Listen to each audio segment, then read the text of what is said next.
किरोड़ी के लोकसभा वाले रामबाण से कुछ ऐसे ही निपटेंगे पायलट के ब्रह्मास्त्र। क्या है वो ब्रह्मास्त्र पायलट के पास जो किरोड़ी के छोड़े गए तमाम सारे रामबाणों से निपट सकते हैं। लोकसभा में होने वाले ये रामबाण वर्सेस ब्रह्मास्त्र क्या होने वाले हैं, कैसे होने वाले हैं, इन तमाम सारे मुद्दों पर इस वीडियो में हम बात करने वाले हैं। इसलिए इस वीडियो को आखिर तक जरूर देखिएगा, समझिएगा और राजस्थान में होने वाली राजनीति के अंदर क्या घट रहा है, पर्दे के पीछे क्या हो रहा है, उसे राजस्थान संवाद पर हम आपको लगातार ऐसे ही समझाते रहते हैं। इसलिए राजस्थान संवाद को सब्सक्राइब जरूर कीजिएगा। देखिए, भाजपा यानी कि भारतीय जनता पार्टी जो इस बार राजस्थान में सरकार बना पाई है, उसके पीछे एक बड़ा कारण किरोड़ी लाल मीणा है। इसको तो कोई भी नहीं नकार सकता, क्योंकि पूर्वी राजस्थान का बेल्ट कहें या फिर मीणा, गुर्जर और जाट कम्युनिटी के बहुत सारे वोट कहें, ये दोनों किरोड़ी लाल मीणा के होने से ही भाजपा में आए हैं और कांग्रेस से गए थे। लेकिन ये इसलिए भी थे क्योंकि सचिन पायलट खुद नाराज थे, उनके समर्थक कांग्रेस से नाराज थे और वो नाराजगी भी किरोड़ी के लिए कन्वर्ट हुई है। इसी के साथ साथ उनके नाराज होने और कहीं ना कहीं उनके साथ जो बर्ताव कांग्रेस में हुआ, वो वजह से गुर्जर, जाट, मीणा, पिछड़ा समुदाय सब कुछ बीजेपी के पास चले गए। अब आ रहा है दूसरा इम्तिहान लोकसभा चुनाव का। लेकिन लोकसभा चुनाव से पहले क्या हुआ, जरा इस और गौर फरमाइए।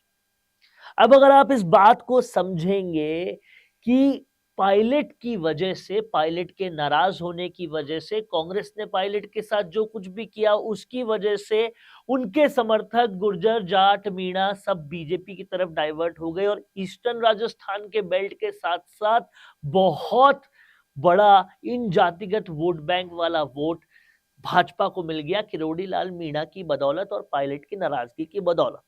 लेकिन इसके मिलने के बाद कांग्रेस ने एक बड़ी चाल क्या चली, वो बड़ी चाल ये थी कि पायलट को सबसे कम उम्र का जनरल सेक्रेटरी बना दिया। सीडब्ल्यूसी मेंबर पहले ही बना चुकी थी, उसके अलावा राज्य का प्रभारी भी बना चुका। इससे ये समझ में आता है, और ऐसा बहुत कम हुआ है कि कोई एक जनरल सेक्रेटरी भी बनता है और राज्य का प्रभारी भी बनता है। तो पायलट को जो सम्मान इतने दिनों से नहीं मिल रहा था, डबल सम्मान क्यों दे दिया गया?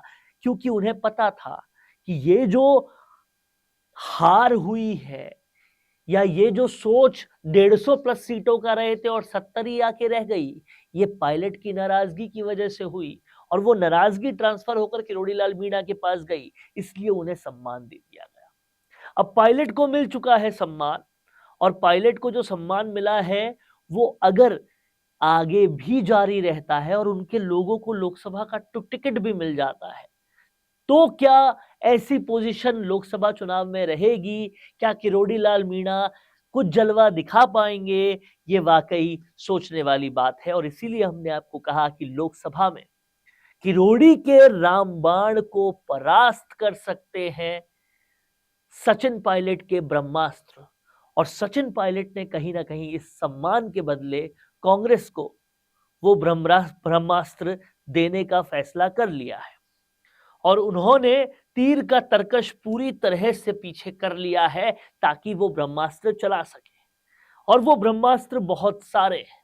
अनिल चोपड़ा से लेकर, जो कि जयपुर ग्रामीण से आ रहे हैं, उनसे लेकर नागौर से मुकेश भाकर और दौसा से मुरारी लाल मीणा, ये तो है ही। इसके अलावा आखिरी बॉल पे छक्के की तरह बाड़मेर से हेमाराम चौधरी भी हो सकते हैं, और इसके अलावा भी और लोग हो सकते हैं। ये लोकसभा चुनाव जब प्रधानमंत्री मोदी की पॉपुलैरिटी अपने चरम पर है, ऐसे वक्त पर अगर सचिन पायलट ने 25 में से 25 सीटें जीतने का भाजपा का राजस्थान में रिकॉर्ड तोड़ दिया और वो भी उनके समर्थकों के जरिए टूटा, तो फिर एक बार फिर से ये बिल्कुल साबित हो जाएगा कि हाँ, कांग्रेस में अगर किसी के पास ब्रह्मास्त्र है, ताकत है, फॉलोअर्स है, पॉपुलैरिटी है, लोकप्रियता है, तो वो केवल और केवल सचिन पायलट है। और इस सब पर एक और बात जो कहीं ना कहीं लोकसभा चुनावों से पहले कांग्रेस के लिए पॉजिटिव और बीजेपी के लिए नेगेटिव हो रही है, वो ये कि बीजेपी के लिए रामबाण चलाने वाले किरोड़ी लाल मीणा खुद नाराज हैं। उनके साथ खुद सम्मान नहीं हुआ है, ना उनको गृह मंत्री बनाया गया, ना उनको मुख्यमंत्री बनाया गया, ना उनको डेप्यूटी चीफ मिनिस्टर बनाया गया। उसके बाद भी जो पोर्टफोलियो दिए गए वो पूरे नहीं दिए गए। उसके बाद भी जो सम्मान की बात हो रही है वो पूरी तरह से नहीं हो रही। उनके घर के बाहर महिलाएं आ जाती है और उन महिलाओं को धकेल दिया जाता है बिना उनको बताए हुए। कहीं ना कहीं उनकी इमेज भी टार्निश करने की कोशिश हो रही है। उसके बाद वो बयान भी दे देते हैं कि मुझे तो मंत्री पद छूट जाए मेरा, लेकिन लोगों के साथ बुरा नहीं होना चाहिए, मैं तो इस्तीफा दे दूंगा। ऐसे बयान भी वो दे देते हैं। तो कहीं ना कहीं बीजेपी अपनी जीतने वाली वजह को भी नाराज कर रही है और कांग्रेस अपनी हारने वाली वजह को सुधार रहे हैं, उनको सम्मान दे रहे हैं। क्या स्थिति पलट जाएगी? क्या प्रधानमंत्री मोदी की वो जबरदस्त इमेज को भी पाटने या उसके बावजूद भी हारने की कोशिश में भाजपा लग रही है? और क्या किरोड़ी लाल मीणा बनाम सचिन पायलट ये लोकसभा चुनाव होने वाला है? ये वाकई देखने वाली चीज होगी, क्योंकि मैदान पूरी तरह से सज चुके हैं और मैदान में सिपाही पूरी तरह से तैयार हो चुके हैं। भाजपा की तरफ से दौसा कौन लड़ेगा, किरोड़ी लाल मीणा का बेल्ट कौन लड़ेगा, ये तो अभी तक क्लियर नहीं हुआ है। लेकिन कांग्रेस के मुरारी लाल मीणा पूरी तरह से कपड़ा गीला करके कहीं ना कहीं भाजपा की धोबी पछाड़ करने को तैयार हो चुके हैं और लगातार जो बैठकें ले रहे हैं, फायर ब्रांड स्पीच दे रहे हैं, उससे समझ में आ रहा है कि कांग्रेस तो पूरी तरह से तैयार है।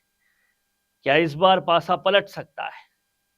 और उस पासा पलटने से पहले जो इलेक्टोरल बॉन्ड से लेकर और दूसरी तमाम सारी चीजें हो रही है, वो बीजेपी के लिए क्या घोर तरह से नेगेटिव साबित होगी? किसान आंदोलन भी क्या राजस्थान में चमकेगा?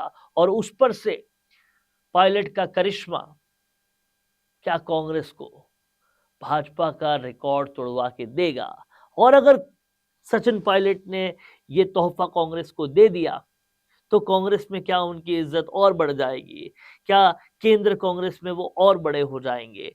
ये सारे सवाल सियासी गलियारों के, सियासी एक्सपर्ट्स के मन में लगातार चल रहे हैं, जूझ रहे हैं और इन सवालों के जवाब पाने को हर कोई आतुर है। अब बहुत ज़्यादा दिन बचे नहीं, लोकसभा चुनाव बेहद पास है, तो इन सवालों के जवाब भी मिल सकते हैं। लेकिन देखने वाली बात यह है कि किरोड़ी के रामबाण चलते हैं या क्या वो उनको चलाते हैं, या फिर सचिन के ब्रह्मास्त्र चलते हैं। क्योंकि सचिन को तो सम्मान मिल चुका है, वो चला सकते हैं। और सचिन जिस तरीके से दौरे कर रहे हैं, अनिल चोपड़ा जिस तरह से तैयार दिख रहे हैं, मुरारी लाल मीणा जिस तरह से फायर ब्रांड स्पीच दे रहे हैं, या फिर मुकेश भाकर जिस तरीके से नागौर में छा रहे हैं, गोविंद सिंह डोटासरा जिस तरह से उभर के आ रहे हैं, कहीं ना कहीं लगता है कि कांग्रेस बाउंस बैक करने की तैयारी में है। क्या लगता है आपको? लिखिए कमेंट बॉक्स में। मेरी बातों से आप सहमत हैं या आपकी कुछ और राय है? लगातार लिख डालिए। हम आपकी बात, आपकी राय सुनने के लिए हमेशा से आतुर हैं और कहीं ना कहीं आप जो राय देंगे, कमेंट्स देंगे, उसके हिसाब से हम अपना अगला कंटेंट भी पेश करेंगे। और आपके कमेंट्स हमारे लिए सबसे ज्यादा महत्वपूर्ण है, ये हमेशा ध्यान रखिए। देख रहे हैं आप लोग राजस्थान संवाद। कैसा लगा ये वीडियो जरूर बताइएगा। नमस्कार। तो अगर आप भी इंट्राडे ट्रेडिंग के शिखर पर पहुंचना चाहते हैं तो शुरुआत करें सही गाइडेंस के साथ, और इसके लिए ऑप्शन ट्रेडिंग सिग्नल आपका साथी बन सकता है।